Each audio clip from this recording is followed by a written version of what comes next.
So, since okay na nga yung turnover na yung bahay, nasa akin na yung susi. So, next naman is yung pag-apply ng tubig at kuryente. So, yan yung pag-uusapan natin sa video natin today.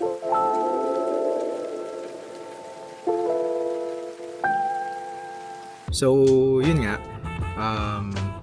Para sa tubig at kuryente, so dalawa lang naman yan. Fill up ko sa kuryente, sa tubig naman is prime water. So, nung na-turn over yung bahay ng December 7, since Saturday yon, hindi ko nga nalakad at the same day yung pag-apply ng tubig at kuryente. So, ginawa ko siya ng Monday. Nag-leave na ako sa trabaho para makasikaso ko siya agad at ma-process as soon as possible yung pag-apply ng tubig at kuryente. Commute ulit papunta ng San Fernando, ng main office ng Swelapco tsaka ng Prime Water. So yung requirements pala, pakita ko na lang dito yung requirements at proseso ng pag-apply ng kuryente at tubig. So post ko dito sa screen yung requirements, so check nyo na lang, take a screenshot or kung ano man. Pero bibigay din naman sa inyo yan kapag na turnover na yung bahay. So bibigay sa inyo yung papel na listahan ng requirements and the rest of the requirements din na kailangan nyo sa pag-apply. Kung meron kayong sasakyan, syempre madali na lang puntahan yon. Pwede nyo nang i-google maps yung location ng Prime Water and fill up ko kung sakaling hindi nyo alam. Pero kung commute din kayo kagaya ko, from intersection lang yan, jeep papunta ng palengke ng San Fernando papuntang SM Downtown na jeep. Bababa kayong jeep diretso or sa mismong Prime Water na. Pero yung fill up ko, sa case ko, naglakad pa ako kasi yung binabaan ko is palengke lang ng and then not sure kung merong dediretso na dadaan ng fill up ko. Pero yun, try nyo na lang magtanong. Pero ako kasi naglakad pa ako, medyo mahaba-habang lakaran papunta sa fill up ko. Pero yun nga, medyo inagahan ko yung punta para matapos na din agad. Tsaka yun, hindi masyadong mainit. So around 8 o'clock nasa Prime Water na ako. So inuna ko yung Prime Water kasi i-drop off ako mismo nung jeep sa may Prime Water. So yun, ang mas malapit kasi siya from intersection. Tsaka alam ko merong ibibigay na meter base si fill up ko. So ayoko nang bitbitin yun sa Prime Water tapos mag-commute ulit pabalik ng so inuna ko na yung Prime Water para isahan na lang, and then sunod is si fill up ko.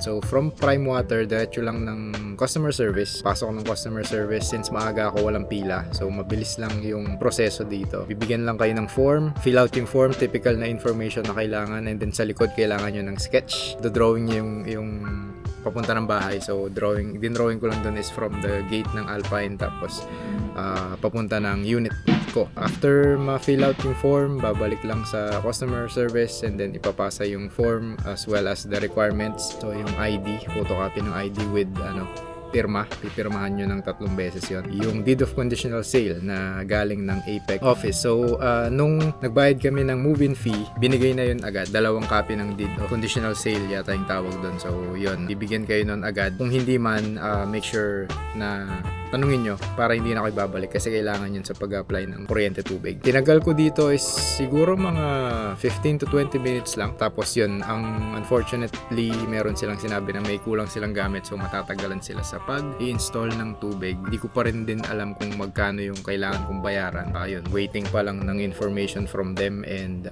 yun nga, sana agad magkaroon sila ng kailangan nila, kung ano man yung kailangan nilang gamit for them to install the tubig. So yun, after the Prime Water nga, commute ulit, sakay ng jeep ko, bumaba ako ng palengke, tapos naglakad pa ako papunta ng Swelapco. Especially first time ko magpunta doon, nag-Google Maps na lang ako, then naglakad around na ako nakarating yata ng Swelapco, mga magna 9 na. And then yun, wala rin pila, so diretso customer service lang din, sabi ng guard, and then may fill out ka lang din na form, tapos ipapasa yung requirements along with the form, and then kailangan din yung sketch. Yung TIN number, kailangan nyo yan, ilalagay yung TIN number nyo dun sa form, and then yun nga, sketch din from gate ng Alpine papunta sa unit ko, and then pasa ng requirements. Nilagay kong requirements yan, ID yata yun, ID, deed of conditional sale, yung electrical permit, tsaka plan na galing Alpine, binigay nila yun after ng turnover. And then after submitting all the requirements and then yung form, bibigay sa inyo yung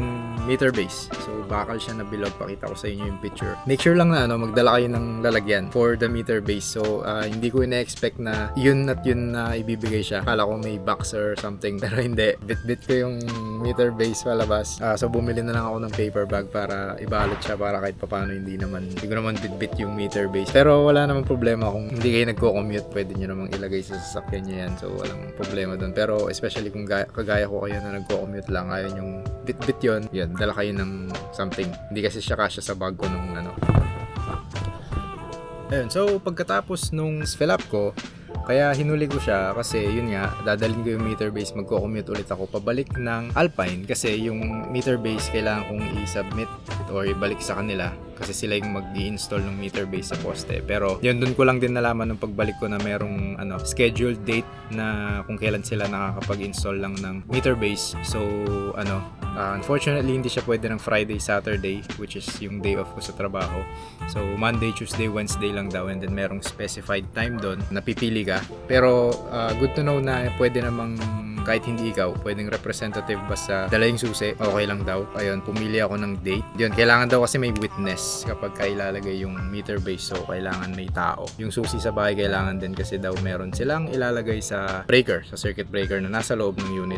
Pagkatapos makabit yung meter base, I have to inform fill up ko. Mag-heads up ako sa kanila na okay na yung meter base para makonduct na nila yung inspection. Binigay naman nila yung number kung saan ako mag-message. I will upload another video once na kabitan na ako ng tubig at kuryente, and then i-share ko rin yung details and ano yung mga kailangan i-prepare para sana makatulong din sa mga makakapanood ng video. So yun lang naman for this video. As of now, naghihintay muna ako ng updates from Prime Water actually, and then yung sa kasi wala pa yung schedule ng pagkakabit ng meter base sa Alpine. Then of course, gaya na sabi ko, I will upload another video pagka nakabit na yung tubig at kuryente. Hopefully soon enough malagay siya para din maasikaso na yung next na kailangan asikasuhin ng makalipat na sa bahay. So yun lang naman for today's video. Sana kahit papano may natulungan ako, and kung meron man, just let me know sa comments or simply like the video. Malaking tulong na rin sa akin yun. Any